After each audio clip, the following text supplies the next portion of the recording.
Hey everybody, this is the BS Podcast Network. I'm Ben Dorst. Steven Dominguez. At least this show is better than pure BS. What? What are you? I'm Batman. Who are you? My name is Bond. I'm Batman. My name is Bond. James Bond. I'm Batman. Bond. James Bond. I'm Batman. I'm Batman. This is the Batman vs. James Bond show. The show covering everything related to Batman and James Bond movies. And now, here's your host, Brian Thomas. Hello, everyone, and welcome back to an all-new episode of the Batman vs. James Bond show. The name's Thomas, Brian Thomas, and I am your host. And this is the show where we discuss everything related to Batman and James Bond movies. It's great to be back. Happy post-Halloween, happy post-Day of the Dead. It's been quite an enjoyable week, excuse me. As you can see, I'm still getting over a celebration. Yes, I did celebrate Halloween like most of you. I think everybody in almost every country does celebrate Halloween. I mean, some people they don't want to, and that's cool. Me on the other hand, it's not just Halloween for me on the day of October 31st. No, and it's not just Day of the Dead, as a matter of fact. It happens to be my birthday. Yes, I just celebrated a birthday the other day, hence why you're getting this episode just a little bit late. I won't go too much into it, and I won't even disclose my age, but I will say that two characters made an appearance over the weekend. One happened to be something of what I'm wearing right now, if you couldn't see what I'm wearing by now, because you're listening to the audio format of this show, which is why I now encourage you to start. I'm back on video. I'm trying this out again. Hopefully this will come out better. Last time I did this, it was, it turns out that the video wasn't on the whole time, which it can be quite a problem if you're trying to do a video feed. So, yes, I am wearing the Bone Daddy costume from SPECTRE, yes, and I have my hat here. Let's put this on, get the full effect here. Yeah, I kind of look like Oddjob in a way there, too. And I'll show you the mask. I won't put it on there. Yes, there it is, the SPECTRE mask, the mask that I've been getting lots and lots of questions about. I did want to make sure I did put this out there. You can find that mask on eBay. Just to send me a message on social media, and I can send you the direct link. There's a whole bunch of different retailers that sell it, but I found the lowest price because in this day and age we got to save a penny or two, right? So, yes, send me a private message and I will send that to you. So, anyway, I hope you all have had a great week. I hope the celebrations have probably now come to an end. I'm still burning the candle on one other end, or however they say it. How do they say it in Batman Begins? Someone's been burning the candle a little bit longer. I forget how Rachel Dawes said it in Batman Begins. But the point is, though, that I am here and we have a lot to talk about, but it's only about one certain subject. So, if you've seen the teases that I've had out there, you'll understand that there we go, fixing that up. That I've only been talking about a certain something for this last month. I've been hinting out around about this, saying, hey, you know what? I'm doing a review of something, and I really want to talk about this because the 1-year anniversary of this is about now, as a matter of fact. So what better time? Halloween. Hence why I'm wearing my Halloween costume again, because I'm still pumped about this because, it's been a year. I still have Halloween driving through my system right now. So if you haven't figured out what I'm about to talk about, well, I'll hang on for one more second, then you'll figure it out. So just a reminder, the Batman vs. James Bond show can be found on the BS Podcast Network. That is bspodcastnetwork.com. You can find my show and a whole bunch of other great shows on there. So now, and you can also find the YouTube, obviously, just search on YouTube, Batman vs. James Bond show, and you'll find me on there. Anyway, so we have one subject on here to talk about tonight. Today, whenever you decide to listen to this episode. It's a little movie, came out about a year ago, starred Daniel Craig, let's see who else was in there. Oh yeah, Christoph Waltz, he played a certain character in there too. You running out of ideas? Yes, I am talking about SPECTRE. Yes, I'm talking about SPECTRE. Can you believe it's been a year since this movie was released? Now, I know for some of you it came out around Halloween. You were able to get the early premiere. For me, it was around November 6th, I think it was, November 7th, give or take. But, hey, we're here now. I've been wanting to talk about this movie a lot because ever since this podcast came out, I'm like, man, of all things, I wish I could have done a review, like I did with Batman v Superman: Dawn of Justice, the week of that coming out. I wasn't able to do that because, of course, this podcast didn't come out until, I guess, February, give or take. So we are here tonight to talk about Spectre. If you are a Batman fan, I apologize, but if you're a Batman fan and you're listening to this show, chances are that you do like James Bond. So, and if you are a James Bond fan and this is not your favorite Bond movie, well, I might be able to empathize with you, if you will. There might be. I have some thoughts on this. I definitely want to get out there, and I want your feedback also.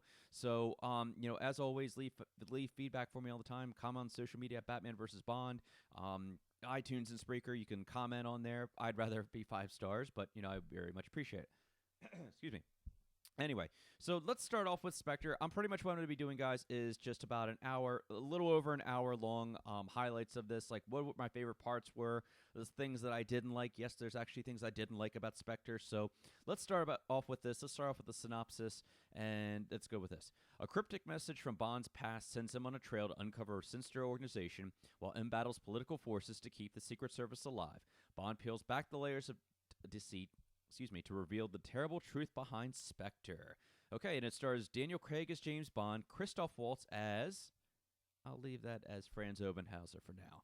Leah Seydoux as Madeline Swan, Ben Whishaw returns as Q, Naomi Harris returns as Moneypenny, Ralph Fiennes is now the new M, and Andrew Scott as Max Denby. Probably a few of them that I left out there. Oh yeah, Monica Bellucci, she was...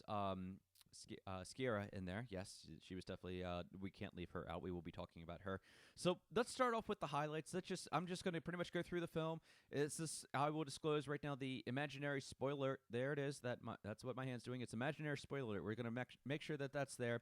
For those of you that haven't seen the movie, pause this episode right now because I'm going to be doing a lot of spoilers, okay? So let's go right into it. How it was very difficult, let me just say this, that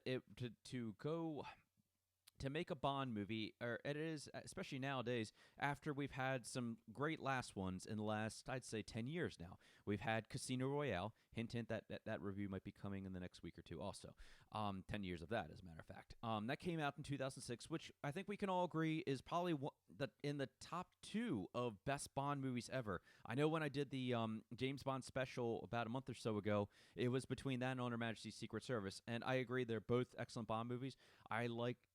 oh man, I almost said around Her Majesty's Secret Service. No, I like Casino Royale a lot better. I truly do. I think there's maybe one thing on there that I don't like in there, but I'll disclose that for another time. But what I'm going with is that we have it raised such a high bar for what a Bond movie can be and what it should be. Maybe some people didn't like the fact that there weren't gadgets in there. Maybe they didn't like that there wasn't a Moneypenny or a Q in there, or just that Bond wasn't quite Bond yet, or something like that. We saw the return of that in Skyfall, though. We saw that, director Sam Mendes, the director who directed Spectre, he actually did return for this, that he decided, okay, well, I'm going to set up Bond even more. I'm going to bring in a new M. I'm going to kind of pass the torch from Judi Dench as M, and then I'm going to have Ralph Fiennes as Garrett Mallory be the new M. So, I think that set that was an interesting transition there.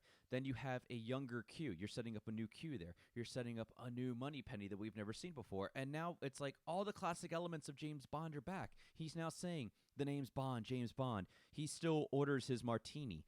He didn't say shaken, not stirred. That's okay.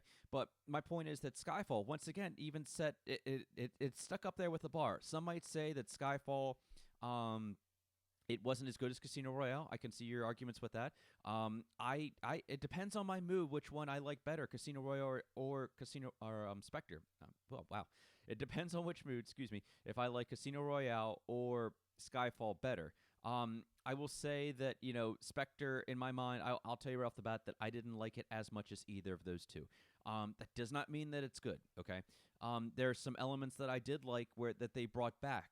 Sam Mendes also did that with Spectre. Man, see, there's too many S's with these last 2 Bond movies. But let me say this, that it was a welcome return for the gun barrel to come back. Yeah. When I remember when I went to see this the night it was released.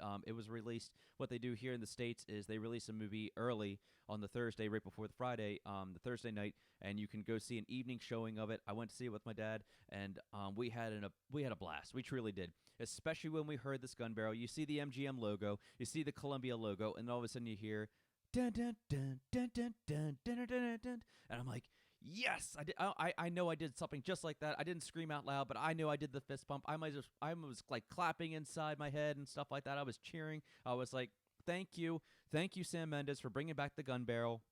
I know they had the gun barrel at the very end of Quantum of Solace. I know they had it in Skyfall, but at the same time, I'm like, it feels better to have it in the beginning of the movie. We can talk about the gun barrel all day, but I like the style of the gun barrel, if that makes sense. I love the music that they play with this. I love how Thomas Newman used the arrangement from. It sounded like he did an arrangement of David Arnold's James Bond theme. The name's Bond, James Bond, and it worked perfectly. How they faded it out, and then they said all of a sudden it takes you right into the movie. The dead are alive. I love that. I love it. Just that sharp bass sound that they do. Doom, doom, doom. And then we're right in Mexico City. We're right in the Day of the Dead. Everybody's wearing a costume, probably better than what I'm wearing right now. Let's talk about this pre-title sequence. This pre-title sequence is it. I will say it's probably one of my favorite pre-title sequences. I'm not saying that because I've had a year to let this movie settle in because I haven't really seen it since I think it was released on Blu-ray. HD copy back in I guess it was spring, maybe February or March. So I haven't. I made sure that I didn't want to watch it because I know that when, at least for me, when I see a movie, I get really excited, as I am right about now, and I'm like, oh, this is like the best movie. And times have told me with this, or shown me with this, that sometimes you have to let a movie settle in. You kind of have to digest it. And with this movie, I feel like I've digested. I'm still on a high from it in a way, saying, okay, this might be this is a great throwback James Bond movie, if anything. It had some new elements that I liked, some things that I didn't like. But I can argue that the pre-title sequence is one of the best pre-title sequences ever in a James Bond movie. Everything from the continuous track shot, walking through the Day of the Dead, all the extras that they had in the Day of the Dead. I think with if there's one thing to be said about Sam Mendes, I loved how he did this. I know that he had over hundreds and hundreds of extras. I don't know the exact amount, but I can say that I remember the making of this and how they did this, the chopper chase that or the chopper fight, if you will. They decided that they wanted to go with it. They hired a guy that he's a stunt pilot for Red Bull helicopters, and he does the barrel rolls with the helicopters. Bond's in there fighting with Sierra, a guy from SPECTRE, who we find out end up being SPECTRE. And it's just everything about this. And we've had helicopter fights before. We've had helicopter chases. We've had the one that always sticks in my mind is, because it's one of my favorites also, and ends up with a helicopter, is oh my God, For Your Eyes Only. Yes, For Your Eyes Only. And it also had Blofeld in there, and it's being controlled by Blofeld on there. And, Bond has no control of the helicopter, but at the same time, they're different. And that's why I was worried about this when I saw this in the trailer. I was like, oh, you have a helicopter. We've seen that before. But what I always love about the producers or the writers, especially the producers, is that they always find a way to outdo themselves. They try something different. They always have a way to do something shock and awe. We've had all different kinds. We've had The Spy Who Loved Me, which was a ski chase. Bond he skis right off a mountain clip and then opens the parachute. I love that. That's still one of my favorites. This is up there. That with being that good, I can honestly say when I go back and watch this in 10 years. If we do a 10-year anniversary of this to see how it holds up, I can say I will be surprised if this doesn't end up being in my top 5 pre-title sequences. So I can talk about the pre-title sequence all day, and I can say, like I said, I love it. So let's move on here. Let's talk about the song Sam Smith, The Writing's on the Wall. Written by him. Sam Mendes. There are two Sams here, mind you. Sam Mendes brought Sam Smith on to write this song. I think he actually gave him the script, and it's something about this song. What we say, we're comparing. It's hard not to make those comparisons, especially with a Bond theme song. Once again, the bar has been set so high by, say, Shirley Bassey with her multiple renditions of different Bond themes. The Chris Cornell, You Know My Name, a totally different song, but such a great, great song.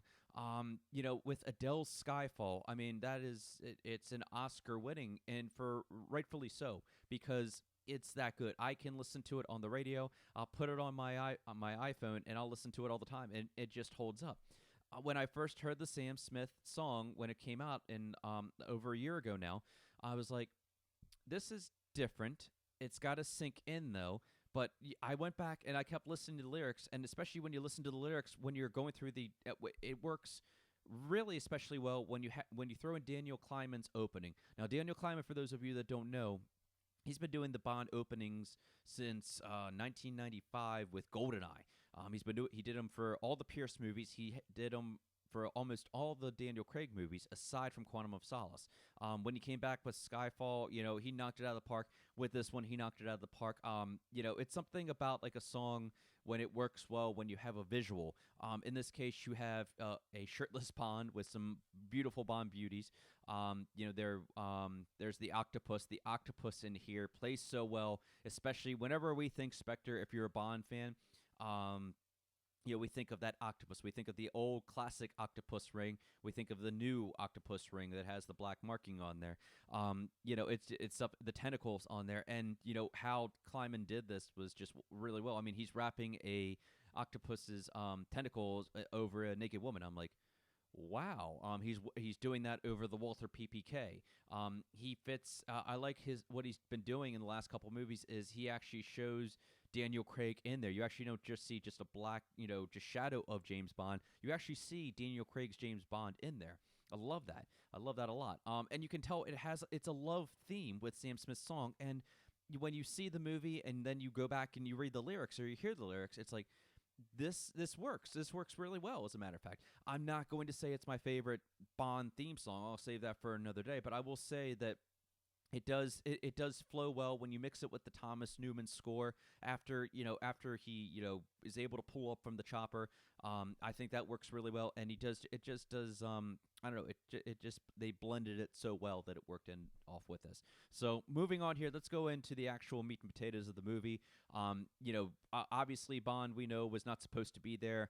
We go in, and the first thing we start off is in M's office. Once again, nice to see, that Mendes is still sticking traditionally with the old classic office. He still has the red leather door there. For those of you that don't know what I'm talking about, the red leather door is like a classic thing that's been there all the way back since 1962 with Dr. No.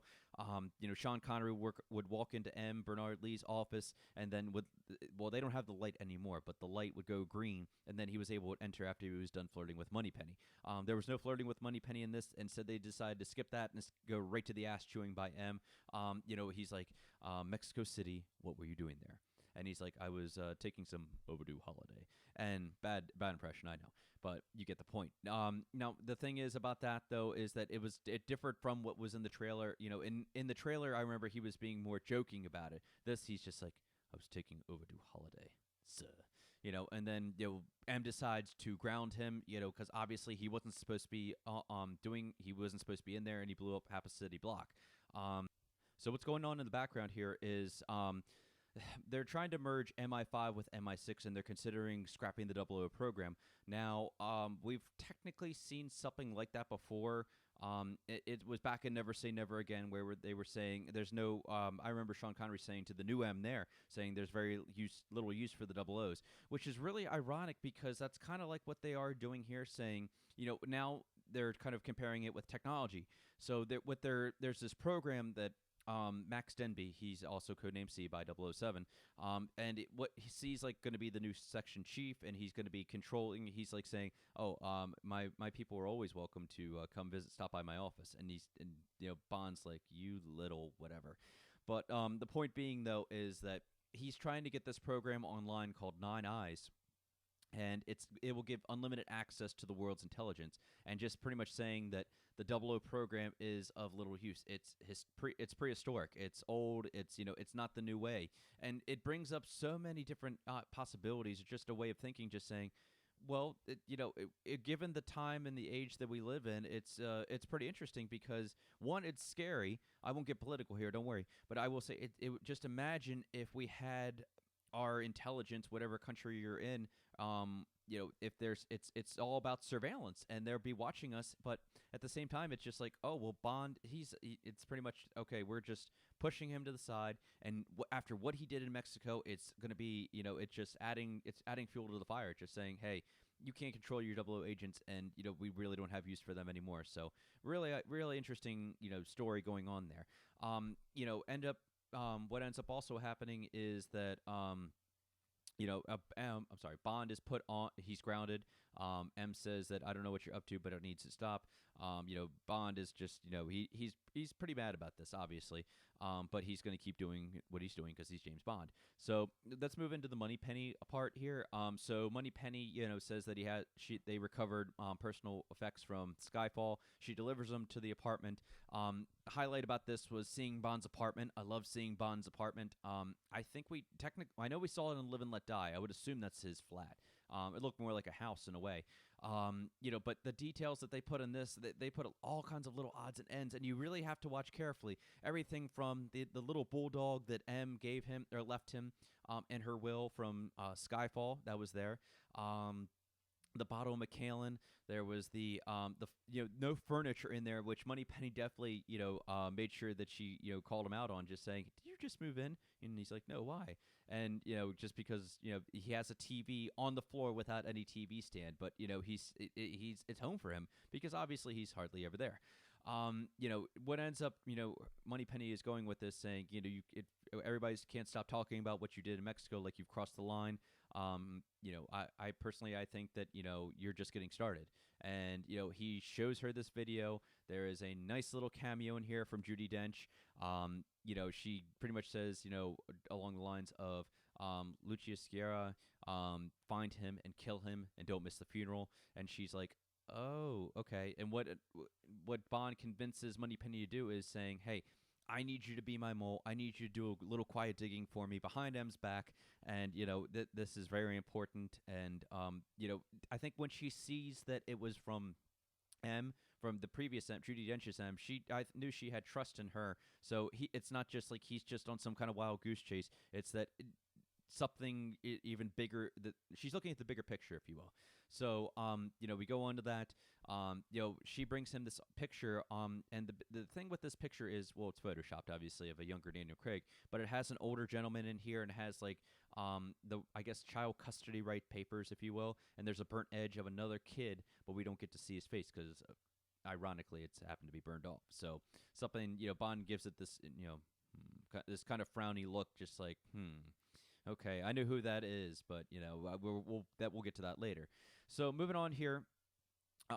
Tanner returns. We actually do get to see Roy Kinnear come back. I really liked him. He's been there since Quantum of Solace with MI6, and he's kind of, I would almost say he's like Bond's like friend in a way. It's not just like coworkers, but he's somebody that Bond can always trust or rely on. We've seen different interpretations of him in other James Bond movies, but I think this is one of my favorite interpretations of him. Because he's not just like a quiet little character. He's always involved with this. He's involved with M. He's involved with Moneypenny. When it comes to the mission, he's always there for Bond also. So they do their thing, and they end up going to the Q branch, and this is where this was a nice welcome return. Yes, I know what you're thinking. Yes, I know Q was back in Skyfall, but we didn't have a Q Labs, so now we're getting a new Q Labs, and I'm like, yes. Once again, fist pump. There you go. Yeah, I like doing my fist pumps. Anyway, it was nice to see the return, but I like how, modern version of a Q branch, it's not going to be just like the white lab coats anymore, like they said before. It's going to be kind of hidden underground. Nobody's going to be able to see this, and it's just kind of like it was just recently put together. They're saying Q felt a little bit more comfortable over here. And that plays so well with this Q character that Ben Whishaw does play, because he's kind of like this, I would say kind of like he said he's a great gray tea, Earl Grey tea drinking, can, do more in his pajamas, than Bond can do in a year in the field and stuff like that. So we kind of get that idea that it's just like the younger generation kind of hipster in a way and stuff. And, he's like almost like the exact opposite of Bond. But the chemistry that him and Daniel Craig have, Daniel Craig the great thing about Daniel Craig is he has chemistry with a lot of his fellow co-stars in this. The biggest one I think that we did see and was a welcome treat is that Ben Wishaw's Q, they play so well off of each other. This is where the humor aspect, they brought in even more humor, and I think that's what Ben Whishaw is kind of serves in this, is just he's not only just Q, but he is also kind of like the lighter tone of the movie. Things to like doing the smart blood with the nanotechnologies. Like you might feel a little He's like, and Bond. He's like, yo, the DB10. This was meant for you, but we've given it to 009. But I do have this watch for you. And Bond's like, does it do anything? He's like, yes, it tells the time. And he's like, but watch out for that alarm clock on there. And the little line that when you see the blown up Aston Martin, the DB5, yes, it did return, from Skyfall when, it was blown up in there. And then Q makes the great line just saying, I did ask you to return this in one piece, not one piece like this, something along those lines. But the delivery was great. And then what he was saying, Bond was saying is, I need you to help me disappear. And he's like, I have, cats to feed and I have, mortgage, whatever. And Bond's like, we'll do it for the sake of the cats. And then he's like, I can give you 48 hours. And Bond just does that grin, so suave. Gotta love Daniel Craig. So, love that stuff. And then the scene when Bond actually takes the DB-10 from underneath his nose, and then what was supposed to happen is that obviously 009 was supposed to get the DB-10, but, and he was there for the delivery of it in Q branch, but ends up when Q walks into his lab and then he opens the doors, that there's just a nice chill bottle of what I believe is Bollinger. Could be 62 Bollinger. I'm just taking a wild guess there. And just how he reacts in there. It was great. So moving on here, let's talk about the Rome. So this is the real start of the mission, as in a way, Bond's continuing his mission. Actually, that would probably be the better way to say it. He's still on his chase of trying to figure out what's going on. He's going to Sciarra's funeral. How Rome was shot, let me just say, Rome, out of all the sequences in this whole movie, I think this is probably one of my favorite places that we were able to visit throughout this whole movie. It makes me want to go to Rome yesterday. Not that I didn't want to before, but I want to go even more just because of how this was shot. It wasn't shot by the same cinematographer, which was Roger Deakins. He did Skyfall, which I think is one of the best cinematographies ever in a Bond movie. This was done by Hoyt Van... I don't remember. Fact checkers check me anyway. But he did just recently the cinematography for Interstellar, which was also, he worked with Christopher Nolan on that. But I really liked his cinematography with this. Like I said, with the one-track shot that he did from the very beginning. I love that. With this, just everything, just how he shot the daylight sequences and just everything, the nighttime chase, car chase, and, when we were at the SPECTRE meeting, all things like that, I loved. So let's fast forward to when he meets Monica Bellucci's character. He's saying that, can't you see it? She says, can't you see I'm grieving? And he's like, no, I'm selling life insurance, something along those lines. And just, it's Bond being, it's that humor in there, that witty humor. He's not just saying, oh, hey, I'm James Bond, you want to shag? Nothing like that, no. But he's still doing his Bond thing and all. I like that how Daniel Craig just threw it when he saw the the bodyguards for Sciarra. He kind of does this little. He does that little wave, and I was like, that is such a Sean Connery thing. But I love that. I love that welcoming. It's kind of nice. It's just like kind of carrying on, or maybe even a throwback to it in a way. I don't know. Love that. One of the better Rome sequences in here were when Monica Bellucci arrives home after the funeral, and then she's walking home. She takes off her hat. She pours herself a drink, and then she's just kind of walking down the hallways. And all of a sudden, when we're looking around the wall corner, she doesn't see it, but we do. We see one guy pop around, and he's armed with a gun with a silencer. We see a couple hallways down, another guy, and they just start following her to the outside. She's in her little court backyard there, and then they're raising the guns, and she knows what's about to happen. She knows it's coming anytime soon. And then all of a sudden, you hear like that, and then but it wasn't them. It was Bond, and Bond being Bond. Let me just say something about this real quick, though. The Walther PPK made its return, which I was really happy about. Seeing the Walther PPK with the silencer, it's something about that's very, it's something that symbolizes James Bond since Sean Connery. I don't think Roger Moore ever did it. I know that Timothy Dalton did. He had that oversized silencer in Living Daylights, and Pierce did it a couple times also with his movies. It's just something about that. It just symbolizes to me something about being an assassin, about being a spy, just having that. So it was a little tidbit in there for me that I really enjoyed. How he was, how his conversation, it was a small scene, unfortunately, with Monica Bellucci, but it was a well-done scene. in there, just how he kind of puts her up against the mirror, and he's like, just I need you to tell me about this organization. What's going on? I know they're coming to kill us, whatever. And she's like, what's your name? Bond. James Bond. Like that. Great delivery. Probably one of the, it was a great delivery. I think it's probably Daniel's, if not second best delivery of the names Bond, James Bond. I know he's only had 3 of them, but I will say at the Casino Royale, that's probably his best, obviously. Skyfall was good. Skyfall was good delivery, but this one was just a nice, soft, suave Bond. James Bond. Like that. Oh. Anyway, yeah, you can tell that, yeah, I really like that. Anyway, so let's move on here. So, I liked how, he left the information. There was a nice little Easter egg in there for Felix Leiter saying, I'm leaving the number for my name for my friend Felix from Washington. He'll be able to protect you. So let's go over to when Bond is at the secret meeting, ends up being for Spectre. This was I could talk about this all day. Also, I know I keep saying that, but there's so many different things I could talk about. But with this, I will say that we've seen Spectre meetings. I think the only Spectre meeting actually, though, that the big Spectre meeting that I ever recall is with Thunderball. Thunderball had you had Largo show up, and you never saw the face of Blofeld in there. We only knew him as number 1. We never knew him as officially Blofeld yet. But now it's like I said, it's an updated version of it. They're meeting in a not so public place. I guess it is sectioned off. In order to get into this meeting, if you will, you have to just show your ring like this and put up so they can see the bottom of the ring, so it's hidden. And Bond's line about like I'm Mickey Mouse, and and then he shows the ring. I really like that. But what I like this is that how they pan it around is that we're seeing it through Bond's eyes. We're seeing it, it's just like, wow, there's all this going on. This organization it's not just like 5 people in a meeting. This is like about a good 100 people almost. They have it all around this huge table. And they have a second level where people are just circling around looking down. It's like they're watching a show in a way. And Bond's just he blends in just well enough, and because that's what he does. He's a spy.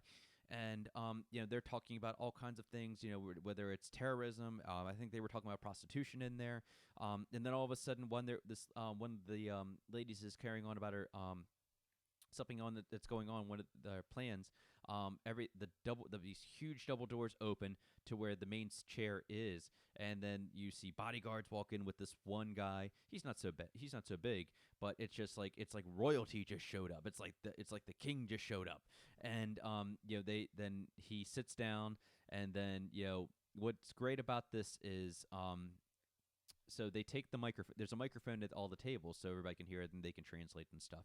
But what they did is they took a microphone, and it was far enough away from the table, so he kind of looks over to his bodyguard, or he kind of whispers something.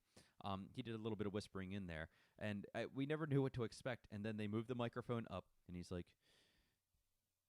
"Don't let me interrupt you. You may continue." Something like that. Or here it is. "Don't let me interrupt you." Very nice. Very in a deep whispering voice. That reminded me of Thunderball. It reminded me of Thunderball, and it reminded me of From Russia with Love. And I'm like, I'm giddy because it was just like, I don't know if Christoph Waltz did that voice on purpose. I'm gonna guess that he did. He knew exactly what he was doing. I knew the producers or the writers asked him to do that, and because it was just like, it's Blofeld. We know it's Blofeld, which is, by the way, the worst kept secret ever. We'll go on to talk about that in a little while also. But, so I like all that. I liked, Hinks. So let's talk about Mr. Hinks. Mr. Hinks also makes his introduction in here also. He was played by Dave Bautista. I liked him. I liked him as Mr. Hinks. My complaint was that, we didn't get to see much of him, and he wasn't doing so much to set him aside. I mean, sure, while it's creepy, he pushed in the guy's eyeballs and then broke his neck. I can't figure out what that silver stuff on his thumbnails were. Maybe you guys can tell me after you listen to this. I liked his character. He didn't talk. I think that's like something about being a Bond henchman. You can't talk, and you just have to grin just a little bit. He's like a combination, I guess. He's more of like a modern day Odd Job without the hat.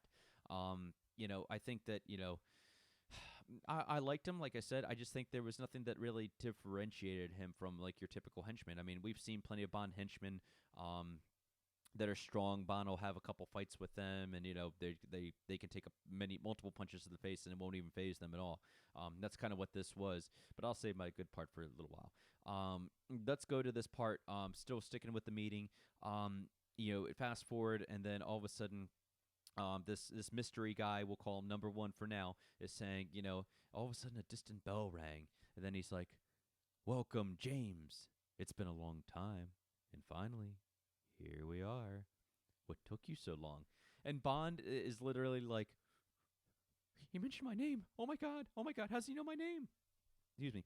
And he just has this, just like I said, with Daniel Craig also, if I haven't mentioned this before, his facial expressions can just, that's the part about him being such a great actor. He can just, he can go from being, "I'm Bond," and then he's like, "Oh my god, I know that face.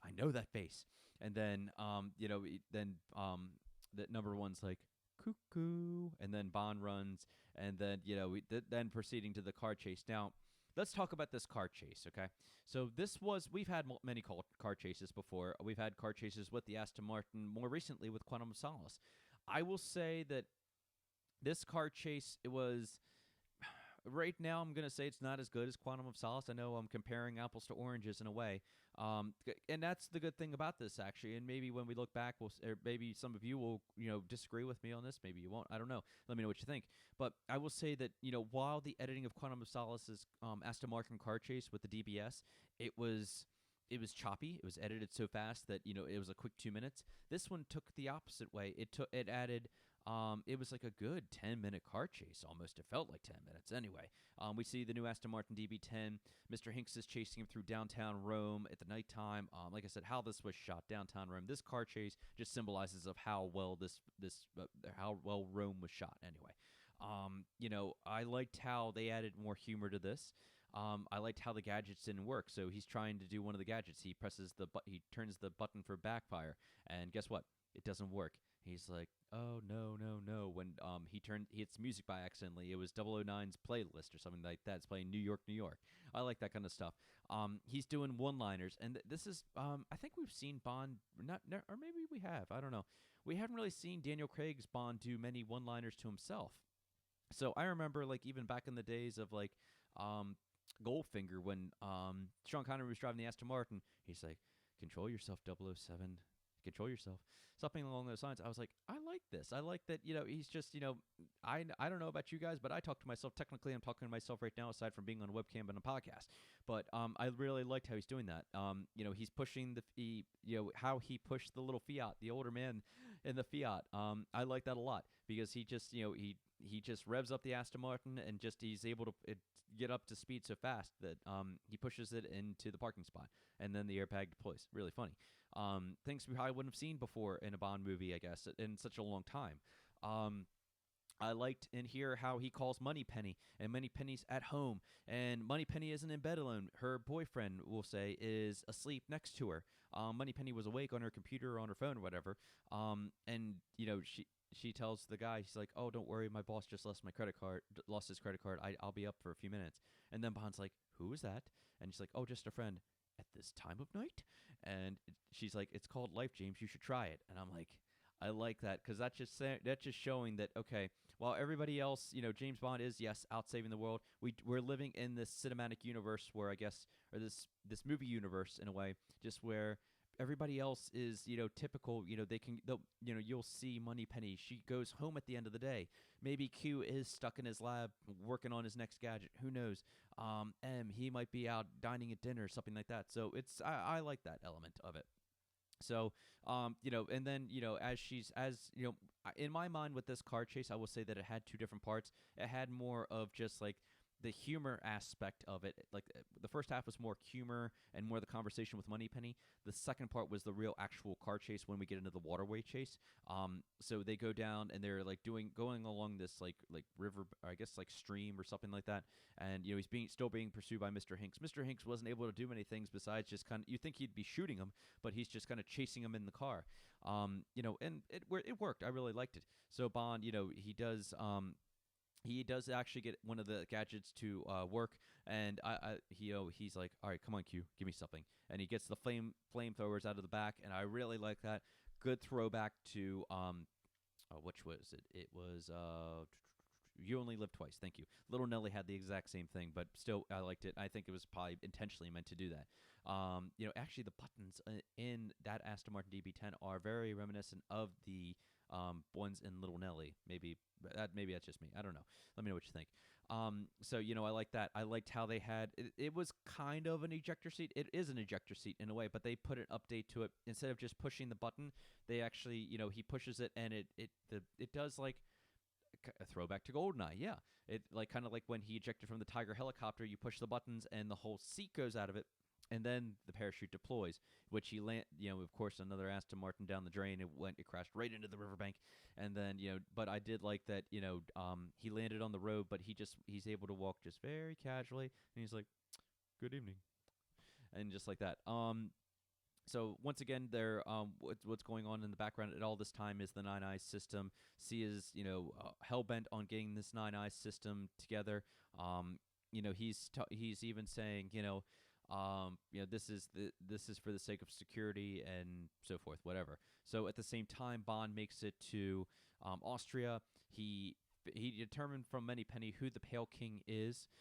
Ends up being that the Pale King is Mr. White. Now, let me just say, I love Mr. White's character. I love the part that Jesper Christensen has brought from this. It's the Daniel Craig era of James Bond. The only time that we haven't had Jesper Christensen was in Skyfall, so in order to tie things together, I think there was no better way than to bring Mr. White back. It's something about how, once again, the chemistry that him and Bond have, it's like they understand each other, at the same time they despise each other. It's like listening to like an older mentor with his son, or his mentee in a way, I guess you will. But it's kind of like that. They know each other. It's like, come on, Mr. White, come upstairs. Something like that. And then Mr. White's like, mind you, Mr. White, though, he's looking a little scruffy these days. He's got the beard, he's got longer hair, and his health looks pretty bad, as a matter of fact, and we get that answer now. He's like, I always knew death would have a familiar face, but not yours. To what do I owe this pleasure, Mr. Bond? And just, I love that. It's like, it's like, I know who you are, you know who I am, you know my name. Haha, there, I did it. All that stuff, and then he's like, I was at a meeting recently, and your name came up. And he's like, I'm flattered that London still remembers me. He's like, it wasn't my team, it was yours. And he shows him the ring, and he says that he found thallium in his, I believe it's thallium in his cell phone. It only gave him a couple weeks to live. And what's going on with that, is just because, in other words, Mr. White, felt that what Spectre was doing with killing women and children, as Bond said, he grew a conscience. What I like about that is because, remember, this is the same Mr. White that we saw that killed Lashif and killed, anybody who didn't think that, what do you say? Money isn't as important to this organization as knowing who to trust. And then, he just, he gave Lashif one to the head and then moved on. Same with the briefcase with money. It's just that Mr. White just always had that mentality of just like nothing scared him. Now we're looking at Mr. White just saying, okay, well, I've given up, but even so, I'm still not scared I'm not intimidated by you, James Bond. So you can do what you have to do, but just make it quick. And in other words, and then Bond's like, you're protecting somebody, obviously. So, and then he determines it's his daughter, and saying, you know what, here's my promise, I will protect her. And they make an agreement that, with Mr. White saying, if you can protect my daughter, maybe you can, and then, if you do get her, she will lead you to La American, and get, just pretty much something along those lines. He has no idea what the L'Americain is. I don't want to spoil it just yet. Anyway, though we know what it is. I liked really here, like I said, if there's anything I wanted more is of more of Mr. White and James Bond. I love those two on screen together. I just, like I said, that was my only complaint about, that character is just like, I wanted more, but hey, it is what it is. It was nice welcoming return for that. Unfortunately, he did meet his demise at the end of that. He's like, and he had the best line in the movie, "You're a kite dancing in a hurricane, Mr. Bond." And once again, love that. So at the same time, though, we go back to London, and C's trying to get this online. M and C, they're butting heads this whole time because you have C, who is younger, clearly, than M. M still believes that the Double O program does serve a purpose. And the line in here that he delivers to C was a really interesting one because, okay, he said, have you ever had to kill somebody? And, he's like, have you? He's like, well, a license to kill is also a license not to kill. And all the bugs, drones, and what have you cannot match a man in the field. And then, C makes the argument, well, how can you know who to trust because you're men in the field, I didn't want to have to do this, but he's sneaking around your back and stuff. And he's like, M's saying, like, you're having us watched? And he's like, I watch everybody. So it's like, okay, we know C is in on something. So now we continue into Austria. Now we actually get to meet Mr. White's daughter, Dr. Madeline Swan, played by Leah Seydoux. I've only seen her once or twice before. Last time I saw her was in Mission Impossible Ghost Protocol. The only reason I bring that up is because she was in a spy movie and she was actually playing a spy. I thought that was kind of ironic. This time she's not playing that. She's not exactly like a damsel in distress. I would say she's actually a very, not just an intelligent woman, but there's more to her than meets the eye, if you will. I like the conversations. Let's get this out of the way now, too. Her and Daniel Craig, they had chemistry, but not quite the chemistry that I've seen that I would say that him and Ava Green did in Casino Royale with Vesper Lynn and James Bond. And that's clearly what they were trying to go for here. And it just, I know I'm jumping ahead here, but I will say that it didn't work as well as I wanted it to. I mean, it's nothing against Leah Seydoux. It wasn't her fault. I think it's just kind of how maybe it was written. I think that she did deliver her part excellent. I just think that it was almost too soon in a way. I know it's been almost practically 9 years since the Vesper incident, if you will, for James Bond anyway. But at the same time, it's just like, I don't know. It's almost like they tried to make her into Vesper in a way, just how she acted with him. I liked how they were when they were at the clinic. She's like, "Do you exercise? Do you find your job stressful? What is your occupation?" And he's like, "Well, that's not so thing that looks good on a form." And he's like, "I kill people." And just saying, your father sent me here to protect you, and I'm here to do that. And she's like, "I don't need protection. People who have been looking for my father are going to be looking for me. You probably tracked him here." So during that time, Bond, is kicked out of her office, and what does he do? It's time to have a drink, right? So he orders a vodka martini, shaken and not stirred. He did do the full delivery for that, which I don't think he's ever done before. He did it very well. But the unfortunate thing is that they only serve health drinks there. Q was nice enough to sneak up behind him and order him a nice health drink. At the same time, he's trying to convince, Bond to say, hey, you need to get back. Q wants my balls for Christmas decorations, because all hell is breaking loose right now. See, there's that added humor by Ben Whishaw again. But he's like, I need you to do one more thing, find out what you can about this ring. And then he's like, I really, really hate you right now. Thank you, Q. And then, all of a sudden, Mr. Hinks returns. He kidnaps the rest of the Spectre agents, or Spectre henchmen, if you will. They kidnap Madeline Swan, and now it's time for the next chase. There are a lot of chases in this movie. Not that we haven't had them before, but there are a lot of chases in here. I liked the plane chase in here. It was different because it's a car/plane chase, so you have all the SUVs, Bond's, being Bond, but instead he's using the plane more as like he's playing chicken with these cars. Now, I know a lot of people have talked online saying, man, it would have been great because he's all where the clinic was shot. I believe it was still Austria. It would have been so great if we had a ski chase. I'm not sure what the reason was for the ski chase. I like you. I wish there would have been a ski chase, but it is what it is. I liked how they did the plane chase. He's like pretty much chasing them, and even when he lost the wings to the plane, he's still chasing them. So the action with that was really good. I liked it, especially his little, I guess, like little salute in a way, or his like little thing that he did to Mr. Hinks. Stuff like that. Those little odds and ends I always like about the Bond movies. It's kind of like his little wave.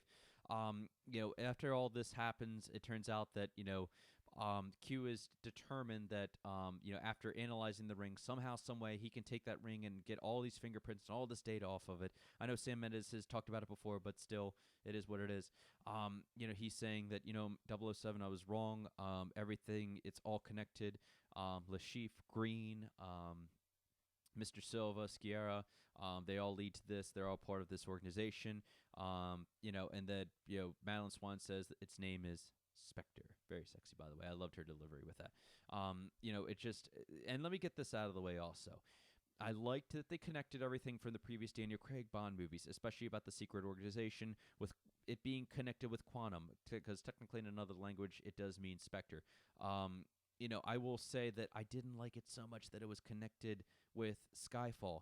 I was kind of hoping Skyfall would be its separate own movie in a way. I was hoping that, hey, this is it's comparing apples to oranges, maybe. Skyfall is like Sean Connery's, or like the Sean Connery Goldfinger. It's Daniel Craig's Goldfinger. There was the one time where he wasn't battling up against Spectre, but now you're saying that Silva was an agent for or working for Spectre. It's like, this is where it starts to get me. I'm like, all right, but I can deal with it. Yeah, it makes sense, with what they talk about later on. But it's just like, I wish it wasn't good. It wasn't like that, but hey, all right, I'll keep on watching. So it ends up being that him and Madeline Swan, she tells him that La American is not a person, it's actually a hotel. So they journey off to Tangiers. One thing to definitely be said about Daniel Craig when he's on his missions is that, boy, that man can dress. I know in the recent interview when he was in New York, just saying that I think it was his grandfather was a tailor. So he's into that kind of whole fashion thing. We'll talk about fashion in a couple weeks, as a matter of fact, but I'll say that I just want to throw that out there. All his little outfits, like he has his classic blue polo. He has like his, that man has so many different jackets and shirts and pants and shoes that he wears. It's like become a new part of the movie almost in a way. When they are in La American, it turns out, they didn't know why. Bond's trying to figure out why he was there. And, you have Madeline Swan just trying to figure out, saying, why did I even come? Because, I'm still not sure about if I can trust James Bond, and I'm not going to fall in love with him. She's like almost refusing. This isn't the part where I fall into your arms or something like that, trying to find solace for my dead daddy. And I was like, ooh. I was like, okay, I like that a lot. So it ends up being that Bond discovers the secret room in La American, and I really like the secret room. Because it had some Easter eggs in here. I liked how it showed that Mr. White wasn't, I guess, it showed a different side of Mr. White, saying, hey, you know what, while he's this guy, like he works for this secret organization, and that what now we know is it wasn't just Quantum, it was actually Spectre. It seems that he really did truly have a heart, like he was saying, and like even Bond explained to Madeline Swan, saying, your father, he was holding onto his last breath only because of you, because he loved you so much. And who would have ever thought 007 would be saying that about Mr. White? But then you can see that by looking at the pictures of when Madeline Swan was young, of the family, with her and him together. While she's looking at that, Bond finds something that in a million years I never thought I would see, but or I think we would see, is it's the interrogation tape for Vesperlin. Best Easter egg of the whole movie right there, folks. Like I said, I love the character of Vesperlin, and I've always wanted to know, it'd be like, I wonder like how much they're really going to talk about this in this movie.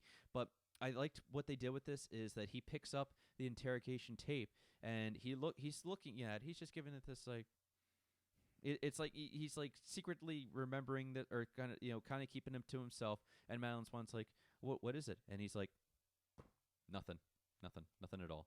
And then he pulls up so it's just like, okay, that closure has come. He's moved on from Vesperlin. That was kind of an interesting part for me. I really like that part, as a matter of fact, just showing that, okay, the James Bond we know, it's just like he hasn't forgotten Vesper, but at the same time he's like, okay, remembering who to trust and what she did. So I like that. So we see now at this time I'm going off my notes here. I know. We're going back to the 00 program is now shut down. So in the middle of this, they track down to like a hidden layer where what's his name? Oberhauser is Franz Oberhauser, the character of Christoph Waltz. So they're trying to track him down because it turns out that Mr. White was trying to wants Bond to finish the job for him, something that he had started. He's like, in other words, that I want you to find him and kill him for him. And that's exactly what he wanted to do from the very beginning anyway. So they pretty much take a train to nowhere. At the same time, like I said, the 00 program is shut down. So now M is without a job. Moneypenny is without it. So now the whole Nine Eyes program is going to be up and running in less than, I guess we'll say 48 hours, sticks in my mind for some reason. So at this time, Bond is like on the train with Madeline Swan. A nice little highlight in there is like where he's trying to show her how to use the gun, but she says she hates guns. but she picks up the gun, and then she's able to, drop the magazine, and she's able she's very familiar with how to work a gun. It's that she doesn't like guns. I like his line in there just saying, I don't have to teach you anything, do I?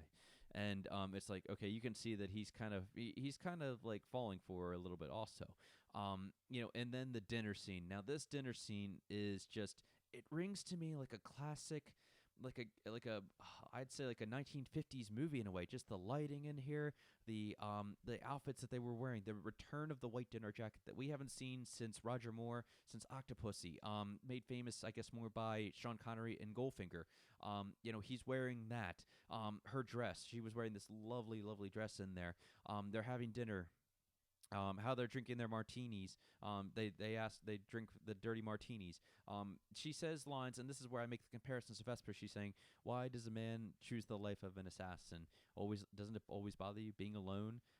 She's like, "You always have a choice." Things like that, and I'm like, she's bringing up very valid points, absolutely. And he's just being kind of coy about it. He's just like, "Well, I've never really had to think about it before.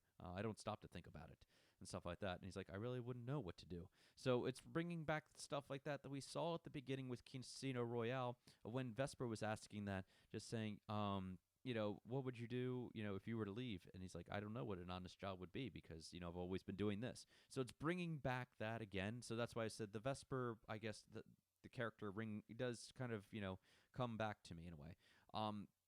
So by that short time, all of a sudden, Mr. Hinks returns.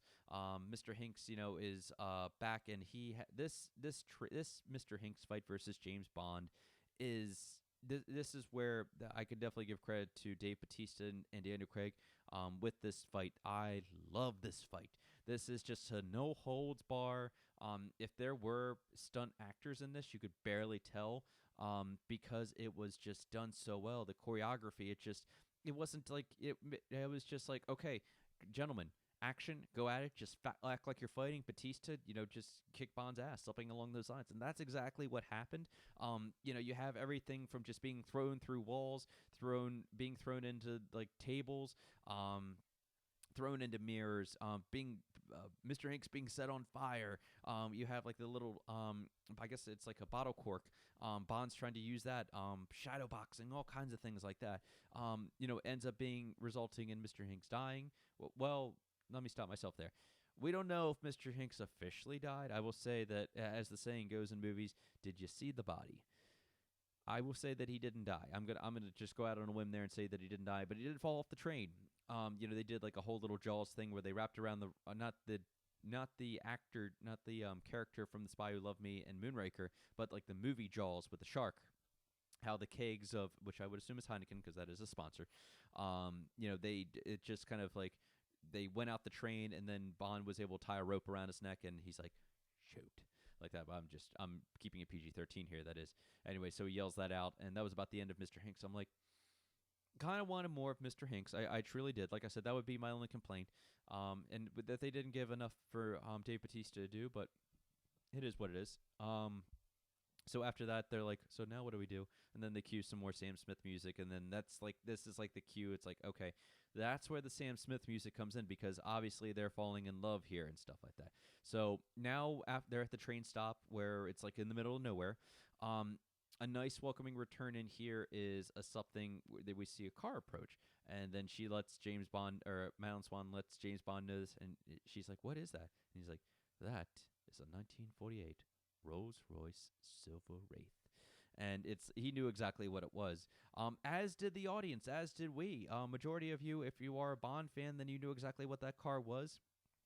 That was the car that was used by Goldfinger, that was driven by Oddjob in the movie Goldfinger. It was a yellow color at that time. I believe it also made an appearance in A View to a Kill. It was driven by Sir Godfrey Tibbett in there. It actually, what else was it used in? Nothing off the top of my head. Okay. Anyway, no, I was thinking. There was an author that was on here, Mr. Mark O'Connell. His grandfather actually drove a Rolls Royce. Little quick tidbit here. Rolls Royce for the Broccoli family, driving Albert, the producer, and the actors around and stuff like that. So I think just a little shout out to Mark O'Connell. He was a guest on the show anyway. But my point is that that Rolls Royce car does have like a big history in the Bond universe. So ends up being that they take him to the secret lair. It's an updated version, I guess, of like a villain's secret lair. I mean, it's like a hollowed out, like, I guess, mountain volcano in a way and stuff like that, and it still has that modern technology around. And I gotta say, I really liked it. But at the same time, you see, just brand new green grass there. You see palm trees. You see fountains there and stuff. And you see these Mercedes and just like these more modern buildings. And I'm like, I was like, I like that, because you can't just do like you can't. I don't know if you can go with any more just like being hidden in a volcano, because we've kind of seen that before. It's not like, maybe one day they can do the underwater building, kind of like how it was done in The Spy Who Loved Me. Maybe they can do that. I don't know. But right now, like I said, modern update, modern times. I liked what they did with this. So let's go forward to when we actually meet Franz Oberhauser. Christoph Waltz finally makes his actual appearance in this. We saw him casually in there. We saw him with a couple lines, but that was about it. He was at the funeral, but he didn't have any lines. Now, I liked how they did do this. They're looking at like I guess it's like the asteroid, and they're in this room, and there's only light shining on the asteroid, and then you just hear this voice, touch it if you like. And I'm like, that's Dr. No. That reminds me of a Dr. No thing right here when Strangway was going to get the spider, and he's like, pick it up. And it kind of reminded me of that in a way. I know I'm not the only one who thinks like this anyway. It's kind of, and his quote just saying, I'm glad it all led up to this. I'm glad that we're finally here. And in my mind, I'm like, if you think about it, that's not just like because you've had this character just secretly around since Daniel Craig's James Bond. It's that the character of Blofeld has not been in the James Bond movie franchise for so long that I think it was kind of like a secret way of the writers or the producers just saying, it's like a reunion of it really is a reunion of James Bond and that character of Ernest Stavro Blofeld. So I really like that. When he said, he's like, information is all. By now, you must know that the 00 program is no longer anymore. And he's like, which leads me to my next question. James, why are you here? So, why did you come? I came here to kill you. And I thought you came here to die. Well, it's all a matter of perspective. Love that. And he's like, speaking of perspective. And I was like, there it is. A little bit like kind of like the Inglourious Bastards. Because I was kind of waiting for that kind of, because I really like that movie with him. Because I know that Christoph Waltz, he's a great actor. 2-time Oscar winner, as a matter of fact. And just his deliveries can be. When we're talking about this character of Franz Oberhauser, Blofeld, whatever we want to call him by now, we already know what he is. I think that it was kind of... of course, I wanted more of it, just like I do everything else. But I will say that it was his lines that were written for him. Everything that he had, he did very well with. Now, even Christoph Waltz has said in a recent interview saying, I wish I could have done better with it. And I'm like, oh, I thought you did pretty good. I thought you did really good with that. Maybe it was just because he had a hard act to follow. I think that Javier Bardem, I think he just raised the bar with the villain of Mr. Silva. I think Mr. Silva was such a great villain. He was comical. He was very scary at the same time. And Blofeld is just more of kind of like, I'm Blofeld. It's me. It's been me, James, the author of all your pain. Stuff like that. And I'm like, I like that. It's just that maybe he just wasn't as intimidating to me as Silva, because Silva, you just never knew what to expect. Blofeld was more kind of monotone in a way. But like I said, I still liked his character. I just said that, he's not my favorite Blofeld, and I would say it's going to remain Donald Pleasance. And once again, Donald Pleasance, we really didn't get to see throughout the movie, but just Donald Pleasance, when I think of Blofeld, I still think of him. Christoph Waltz still did a good job. It just, going on with this, they talk about like, how it was, Blofeld secretly in the background, it's because of James, he's been, anytime James is like interfered with his, you interfered in my world, I destroyed yours. So, and all the women that you love, because of me. It's always been me. Vest Berlin, she was the big one, and your beloved M, and just just stuff like that. And then he has a background with Madeline, because of her father, obviously, because he actually snuck her into her house at one time too. He's like, I remember you when you were such a little girl. My, have you grown? Something along those lines. So he's been around interfering with these people's lives for so long. So it ends up being that we get to see Bond. He ends up putting Bond in a torture chair. It's another torture scene. Maybe too soon once again. We had the torture scene once again in Casino Royale where the chief had him tied naked to a chair. One would say, coming from a guy perspective, that might be the most horrific torture that a guy can undergo. Not knowing from experience, but I would just say it's very hard to watch sometimes. But the scene was played out so well. So with this torture scene, I'm like, okay, well, what are they up to this time? Well, it has the drills. And then they drill into the side of his face, and they drill into his jaw, and it's supposed to. What I do like about this is that how Blofeld was saying, it's just that I'm going to penetrate. How do I say that? He's going to kind of get into his mind, and he's going to almost make him not remember anything, like he wouldn't remember Madeline Swan at all. So his quote was, "A man's soul lives inside his head, and I'm going to get into James's head." We saw the welcoming return of, yes, the classic white pussycat. I liked how the cat jumped up on Bond's lap, and he's like, "Oh, hello, pussy," like that, and I really like that. It's just like, yep, there it is. He didn't. What I liked about with at least this new updated Blofeld is that he's not. Yeah, he had the white cat. He picked it up, he kissed it, and then he put it back down. But that cat wasn't just. He's not just sitting in a chair, just stroking the pussycat the whole time. It's just like the cat's around. We know it's there. We saw him hold it, and that was enough for me. So love that. He goes on to explain, saying, for the past couple winters, after the poor little blue-eyed orphan's parents died, my father took him in, and I was asked to treat him as my brother, my little brother. And he taught him to ski, climb, hunt, and they formed quite the attachment. And then then he goes on to explain to Madeline, saying, so what happens when another cuckoo hatches inside of another bird's nest? And then he's like, she's like, yes, it pushes the other ones aside. So clearly, as one of my friends would say, daddy issues. Yes, daddy issues are in here. Jealousy is definitely a thing. So you have to wonder if everything this can be taken two different ways. Was Christoph Waltz's character doing all this? Did he kill all of Bond's women, I guess, if you will say, just because he happened to interfere with this? And did he create Spectre because of James Bond? I don't think so. Absolutely not. I just think that, just saying that he went on to be the villain of all villains, and, it's just that they just happened to cross paths, and he knew who Bond was. He knew that he was the MI6 agent. He knew his little brother, and, he's just like, okay, well, little brother, you're going to get in my way.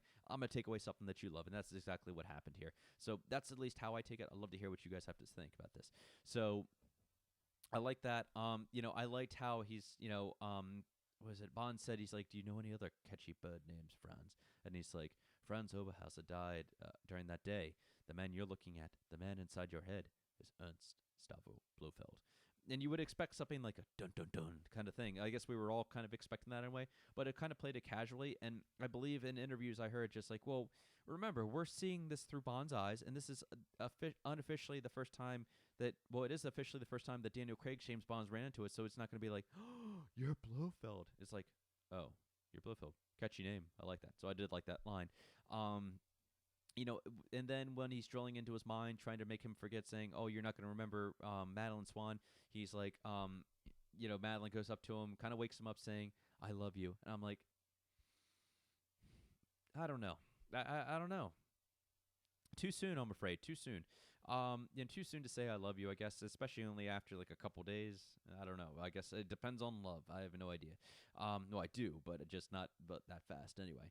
So, I liked how they had the watch gadget in here. The watch gadget played very well.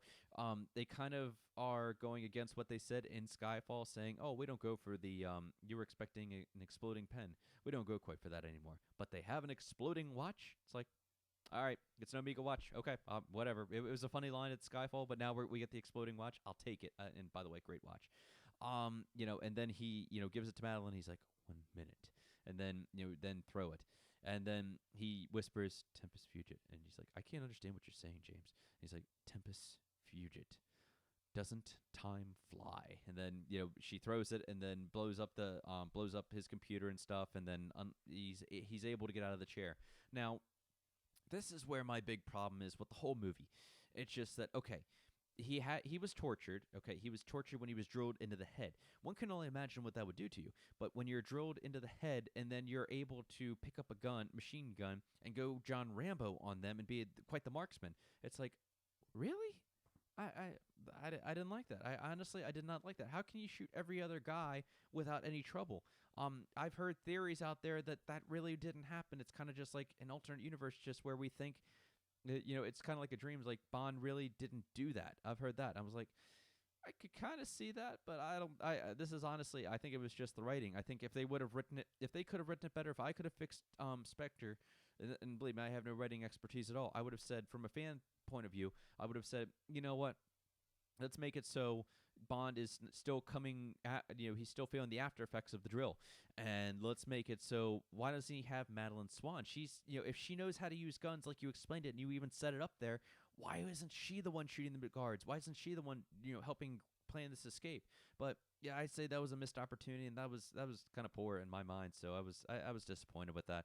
I did like the big explosion that they had at Blofeld's lair. It ended up being the biggest explosion set in history. Like that a lot. Another helicopter of escape in there. So it's just like, okay, so what did that drill really do? I mean, you can get a drill in the head twice, and you can get away. You can fly. You can shoot, and I'm like, okay. So let's go to the final part of the third act here. So now we're back in London. They have the safe house. They meet in the safe house with M, Tanner, and Q. And now that Nine Eyes is getting ready to go online, they're going to try to stop this. Did like the Easter egg in here where it said Hildebrand Rarity Safe House. And Q's like, I've never heard of it. He's like, it's a safe house. How would you hear of it?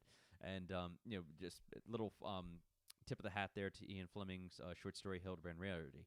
What ends up happening is, Madeline decides, hey, you guys are going to go off and save the world, or try and stop this, but I don't want any more parts of this. I don't want this lifestyle of saying, you're a good man, James. And, but what does Bond do? Well, he's like, well, got to go take care of business, got to go stop the bad guy. So he kind of just walks away kind of casually. I'm like, well, I thought you loved her, but okay. All right. It is what it is. Maybe you're thinking in your mind, trying to keep her safe. Okay. And she walks away. Okay, so now after they move on there, now they're trying to stop the countdown. They're heading over to C's building, and trying to stop him, and they're trying to get him, and they're trying to stop Q's trying to stop the Nine Eyes program from going online. What ends up happening is that the Spectre henchmen they actually crash into M's car. They capture Bond, and M makes a getaway. He's able to still ride around with Tanner, Moneypenny, and Q. I like that. I like seeing the whole kind of team out there. It's not something we would normally see. I don't think we normally would have seen M, the old Bernard Lee M, and Luis Maxwell. I don't think we would have ever really seen them in the field, or even Desmond Llewellyn. We've seen them in the field, but not quite like that. So it's just, I really like seeing that. At the same time, though, they kidnap Bond. They take him to this building. He's being tied up in the back. Then all of a sudden, he's able to pull out of it, and then without seeing anybody, he's able to shoot him. I'm like, that's a Bond moment, absolutely. That's really a Bond moment. But at the same time, it's just still. I guess I'm still kind of, bitter. About the drill in the head. But it's like, okay, well, maybe a drill in the head improves your marksman skills. I have no idea. So, but I did like where what the building that they did take him to. It is the MI6 building that was rigged for demolition. The one that was destroyed by Mr. Silva in Skyfall.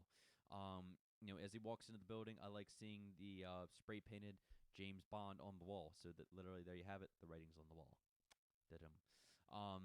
I liked all that. I like seeing M sneaking up on C at the same time, and when they're in the security building where C is, C's new digs. I liked how he's saying, not a good feeling being watched. And C pulls his gun, and he's kind of giving him this whole spiel saying, the world is, look at the world, how it is, because of politicians and paper pushers like you. You believe in democracy, whatever the hell that is, something along those lines anyway. And then then he pulls the gun on him, and he's like, then again, isn't that what M stands for? Moronic. And then, of course, there's no bullets in the gun. And then what I like, this is a good throwback to Casino Royale. Instead of holding the magazine, M is actually holding the bullets in there from C's gun. And he's like, and now we know what C stands for. Careless. Love that a lot. Then we're switching back in between these two buildings. So while Bond is like following the arrows on this little wild goose chase here, if you want to call it, this little thing that they have him going through, like jumping through hoops, we see now. I guess on the shooting range, we see pictures of himself on there. You see the targets like switching around, and you see Daniel Craig's face, and it's like, ooh, see, I love that stuff. I love this a lot. I loved when, as he's moving, I guess it's like the showers are moving further down this hallway. We see pictures of Lashif. We see pictures of Mr. Silva. We see pictures of Vesper. We see pictures of Judi Dench's M. And it's like a reminder. It's like, okay, that's what I've done to you. All because of me, James Bond, Blofeld. And, he thinks he has a shot on him. He obviously doesn't. And he shoots the glass, and all of a sudden you see what another thing we've been waiting for quite a while is the marking on his eye. We see that marking like along his eye, the kind of like how they did with Donald Pleasance in a way, but more of an updated version. His eye's a little white and stuff, so really like that. And then I like his line. He's like, "You're a hard man to kill, Blofeld," and he's like, "Did you miss me?" He's like, "No." He's like, "My wounds will heal. How about yours?" And just like he's like, "Think about it, James. Everything you ever stood for, everything you ever believed in, are all ruined." And, just all this kind of stuff. So, and then, I like those kind of delivery lines by Christoph Waltz, but, like I said, it was just, I guess I wanted more. Maybe I expected more. I have no idea. And then he turns on the timer. He's like, I know the person that does care about you, and he's like, you're bluffing. And then he's like, 3 minutes. 3 minutes, this building will be demolished. And now you have to choose between the girl or to save yourself. And you obviously can't do them both. And those 3 minutes, I believe, is the same kind of 3 minutes that we saw in GoldenEye also. So like I said, there's a lot of Easter eggs, especially with this movie. And this is where it's like, okay, well, when Bond is trying to find Madeline Swan, it's like, that's a really big building. And even if I was trying to find somebody in 3 minutes, find my dog in my house, I don't know if I could do that in 3 minutes, because that's got to be pretty tough. But you have to suspend disbelief, I suppose. I mean, it is a James Bond movie, or a superhero movie in a way too. But when he finds Madeline Swan, I'm just like, it was, I don't know. It's just like, how did you evolve? There's no way you could have searched that just by screaming. She had a mouth gag on. She was tied up. Like I said, I was kind of disappointed with that. So, I can understand what people say about that. Let's see what else here. I know we're running short on time here. When the building's about to explode, another part I did like from Blofeld is like this line that he had. He's like, "Goodbye, James Bond." And then when he's hovering on the chopper with his men, and then Bond's like kind of looking at him, and he thinks that the building's about to explode with James Bond in it. It ends up not being that. It ends up being the boat actually does it does escape at the bottom at the very bottom of the building. They're able to jump stories down and magically into the net. They are able to make it into the boat just in time before the building is demolished. Now they're chasing the chopper down the I guess it's down the river, or down the bay, whatever you want to call it. And they're in London again, and they get up by the Westminster Bridge. And here's another thing, once again, about Bond's marksmanship skills. He's able to just shoot a pistol at a helicopter. Who knows how high that is? That's got to be at least at least a couple 100 feet up in the air. Who knows? So, and he's just doing this from a boat, and he pulls out the Walther PPK, and then he's about to hit his target, because we saw that in the trailer anyway. We would think anyway. So he pulls out the Walther, and then he takes a deep breath, and he made that shot count, and he ends up shooting the chopper, and then the chopper goes down, and I'm like, maybe that could work. I don't know, possibly. So it ends up being the chopper ends up going down, and they crash on the Westminster Bridge, and then everybody, C, Moneypenny, they're all able to, and Tanner, they're all able to show up at the bridge. Madeline and him make it up to the boat. They dock, and Bond runs up, and Blofeld's entire crew on the helicopter dies, and Bond walks nice and slowly, because now Blofeld's injured. There you can actually see practically he's bleeding on his legs, like his leg was pretty badly injured when he was in the helicopter crash. And then Bond walks up to him nice and slowly. He's pointing the Walther at him, and Blofeld's like, "Finish it. Go ahead, finish it." And it's like he wants Bond to do this, and then Bond just like he stops, and then he releases the magazine and he uncocks the gun, and he's like, "Out of bullets." And they're like, "Okay, so now you're going back to what M had told C, saying, you know what, license to kill is also a license not to kill." I really, really like that, because I was worried. I'm like, well, we haven't had Blofeld back in so long, and if you were to kill him, it would just be, I don't know, you're keeping the door open for possibilities that could be out there, and I'll talk about that in a moment, though, too. But normally, I mean, we've seen him kill the bad guy. I mean, we've seen him kill Silva, because he was about to kill M there. But this time, he decided to make the choice, saying, you know what, I'm not going to kill them. He didn't even kill Dominic Green, actually, the more I think about it in Quantum of Solace.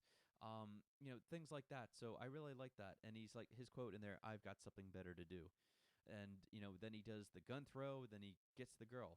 So this is kind of new territory for Daniel Craig's James Bond. And we're like, that has like the happier kind of music fading in by Thomas Newman. And then, Blofeld ends up getting caught. M detains him, saying under the under Majesty's Act from 2001, detaining you, something along those lines, and then it fades out, but not officially yet. Now we're back in Q's lab, and then we hear the elevator come down as he's working on his laptop, and he's sipping his Earl Grey tea, and then he's like, "Bond, what are you doing? I thought you had gone." And he's like, "Good morning, Q. I did." And he's like, "I just need one more thing." And what does it end up being? The DB5. Yeah, there's that fist bump again. Yep, the DB5 makes its return. And this time Bond has a passenger in there. Yes, it is Madeline Swan in there with him, and this is a great classic Bond moment. It's almost reminiscent to me of when Sean Connery would get the Bond girl at the very end, when he would be, whether he was in the life raft with Honey Rider, or Domino. Actually, it was the boat with Honey Rider, the life raft with Domino. Things like that. I'm just like, okay, this is a good throwback here also. And it's nice because we haven't officially seen Daniel Craig ever get the girl. And because Blofeld was responsible for that. But now it's like, okay, now we're in a totally different, aspect of the Daniel Craig franchise now. It's like, okay, he didn't kill the bad guy. He got the Bond girl, and he's walking away from this. So it's like, as the credits go, and then it does the typical James Bond, theme arranged by David Arnold and Thomas Newman, and which I love, by the way. And then it fades to the credits. So it's like, oh, well, we're in uncharted territory here. So what does that mean? Did James Bond finally walk away from this? Is this the last showing of Daniel Craig? I don't know. We don't know yet, and we've talked about this so many times on this podcast. So let me give a couple tidbits as we wrap this up here. Some more positives about the movie. Like I said, the cinematography was still great. The editing that was done by Lee Pace, I think he did a great job. There was nothing. He only showed you what we needed to. We didn't need to show a guy. We didn't need to show Bond, getting into the airplane and the plane chase in Austria. We didn't need any of that. I like that. How the car chases and all the scenes were edited, I love that. The score, excellent score once again by Thomas Newman. I loved his arrangements. Yes, he did bring back music that was used in Skyfall, but I think he just added on because he had set up themes in there, kind of like how I would be compared to, say, Hans Zimmer, how he set up themes in like the Dark Knight trilogy, and he reused them, but he also added new music to it also. So once again, love that. What would I have liked to have seen? What would I like to go from here? I know what I would like to see from here. If I haven't talked about it, I'd like to see them do the true interpretation in a way of You Only Live Twice. I'd like to see him at the very beginning. When I say him, I'm talking about James Bond with Madeline Swan. They're getting married, but Blofeld has been broken out of prison by somebody, maybe Mr. Hinks, and then they go and they kill Madeline Swan. I know it's just how the book was in a way, or I'm comparing it to Her Majesty's Secret Service in a way too. I would love to see that. I truly would.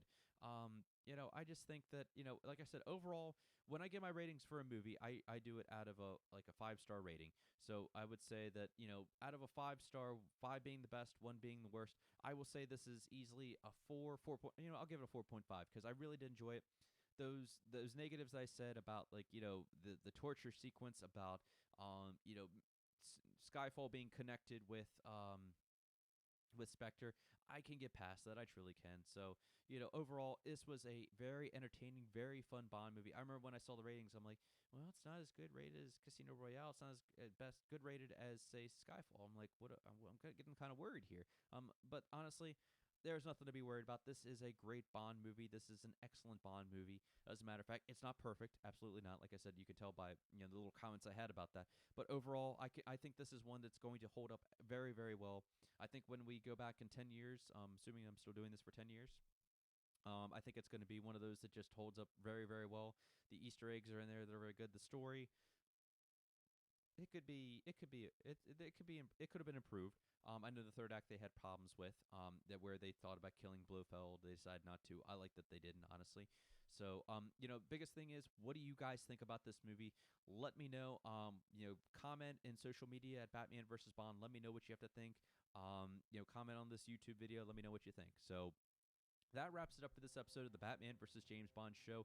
Please subscribe on iTunes and rate it 5 stars and leave a nice little review. Yeah, no versus this week or birthdays. I'm sorry, guys. It was my birthday anyway. I deserved a day off, right? So follow me on the various social media networks, Twitter, Facebook, and Instagram at Batman vs. Bond. Find this show on the BS Podcast Network, and be sure to check out all the other great programming on there, including Pure BS Podcast, Science Fiction Podcast, and Horribly Awkward Podcast. Like James Bond, I will return. Until next time, I'm Brian Thomas. Guys, thanks for listening and have a great week. Bye-bye.